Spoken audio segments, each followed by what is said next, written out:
Oui, et pour réserver, Lucie, rendez-vous sur le site des îles Atlantiques de Galice.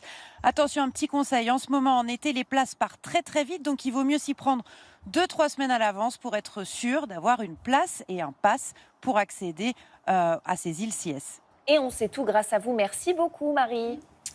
Merci beaucoup Marie. Ce week-end, vous êtes nombreux à prendre la route des vacances. On vous en parle dans nos journaux, parfois avec le téléphone qui sert de GPS. Alors attention à ne pas vous en servir pour d'autres choses. Attention notamment, vous savez, à ces notifications qui tombent sur le téléphone et qu'on est tenté de lire au volant. Ça accapare l'attention et ça double les risques d'accident. Ce matin, on va se remettre en tête les lignes de conduite avec notre invité. Bonjour, maître Rémi Jossaume. Bonjour. Vous êtes avocat spécialiste du droit routier. Alors aujourd'hui, 80%, le chiffre est éloquent, 80% des conducteurs reconnaissent utiliser leur smartphone en conduisant, notamment lorsqu'ils reçoivent une notification. Maître, voilà, on a le droit de lire les notifications en roulant, sur le téléphone, sur l'écran de la voiture. Faites-nous un petit point au niveau de la loi. Alors, recevoir une notification, en soi, ce n'est évidemment pas interdit. L'usage du téléphone comme un outil d'aide à la conduite, notamment un GPS, ce n'est pas interdit normalement. Par contre, vous êtes en infraction dès lors que vous avez une utilisation différente de votre téléphone. Oui. Par exemple, l'envoi d'SMS, la consultation d'un message, évidemment si vous regardez la télévision avec, évidemment si vous tenez en main votre téléphone. Oui, c'est ça, on ne doit pas le tenir. Voilà, et vous commettez donc une infraction au code de la route qui est sanctionnée de 135 € d'amende et d'une perte de 3 points sur votre permis de conduire. Mais vous pouvez également avoir une suspension de votre permis de conduire si l'agent verbalisateur constate par exemple un défaut de trajectoire, un excès de vitesse, un défaut de priorité. Bref, si vous avez commis une autre infraction, là c'est éventuellement une rétention immédiate du permis de conduire. Oui, ça peut aller loin, effectivement. Sur le défaut de trajectoire, c'est effrayant sur l'autoroute. Je me suis déjà fait frôler par des gens qui n'ont même pas remarqué qu'ils m'ont frôlé parce qu'ils étaient en train de texter. Évidemment. Mais c'est fou parce qu'il y a une différence entre effectivement avoir son téléphone dans la main ou l'avoir connecté à l'écran de l'ordinateur. Néanmoins, quand on regarde ces notifications, quand on lit, il y a une étude qui nous dit aujourd'hui que ça prend un peu plus de 12 secondes pour comprendre et lire cette notification. Mais ça, pour l'instant, c'est pas dans la loi un défaut. Non, absolument. Alors, le téléphone, ça reste ce qu'on appelle un distracteur. On le voit, vous perdez effectivement le regard, la vue sur la route.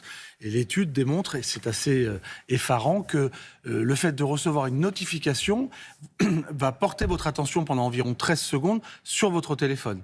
Et donc là, vous allez perdre de vue la route, et puis vous allez avoir effectivement la distraction et une pensée, on va dire, qui n'est plus axée sur la conduite. D'où la dangerosité. Le téléphone au volant, c'est un fléau, très clairement. Il y a une répression, mais vous savez, depuis 2003, on a déshumanisé le contrôle routier parce qu'on a mis des boîtes automatiques au bord des routes. Donc, moins de police de la route, moins de verbalisation. Et c'est pour ça que, malheureusement, certains ont une liberté d'utiliser leur téléphone avec ce qu'on appelle des voitures qui titubent, vous voyez, qui perdent leur trajectoire. Les motards, les cyclistes et les piétons aussi, évidemment, sont exposés à ces comportements très dangereux. Je pense à une situation, maître, par exemple, on se fait flasher, donc excès de vitesse, un radar automatique, et à ce moment-là, sur la photo, on a un téléphone dans la main. Est-ce que ça peut être pris en compte ou pas du tout? Ce n'est que la vitesse qui est, on va dire, en cause. Constaté. Oui, alors le PV à la volée, c'est-à-dire le PV sans interpellation, qui se fonde sur soit la vision d'un policier ou d'un gendarme, il vous voit au téléphone sans vous interpeller, ou une caméra de vidéosurveillance ou de vidéo-verbalisation peut être un support à l'infraction.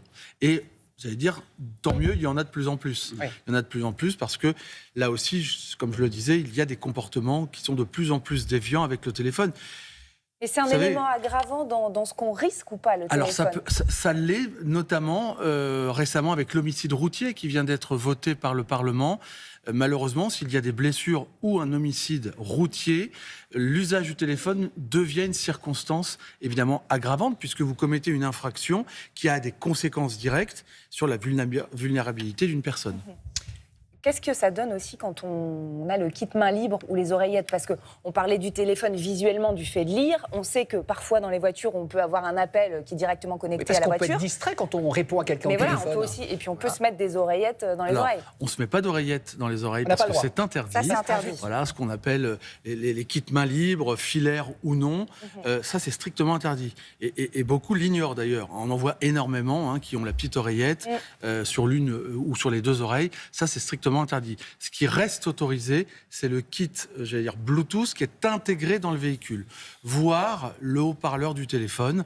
Mais attention à ne pas le manipuler, encore une fois. C'est vraiment l'usage en main et en circulation. En circulation, ça veut dire sur la voie publique, même arrêté au feu rouge, par exemple. Vous êtes en circulation. Il faut être régulièrement stationné pour pouvoir passer un coup de fil ou contact textoter. coupé, en fait. Contact de la voiture donc, en coupé fait, à l'arrêt. Idéalement, voilà. Au feu rouge, on n'a pas le droit de prendre son portable en main. Alors, au feu rouge, au stop, dans les embouteillages, on ne prend pas son téléphone parce que votre véhicule est en circulation. Il doit ou il peut à tout moment reprendre son chemin. Ça vous fait du bien, cette petite merci, remise au point, je non ne le ferai plus. Alors, pardon, je pensais que j'avais le droit, la voiture ne roulait pas. D'ailleurs, beaucoup ont fait ça, donc c'est bien que vous nous le rappeliez.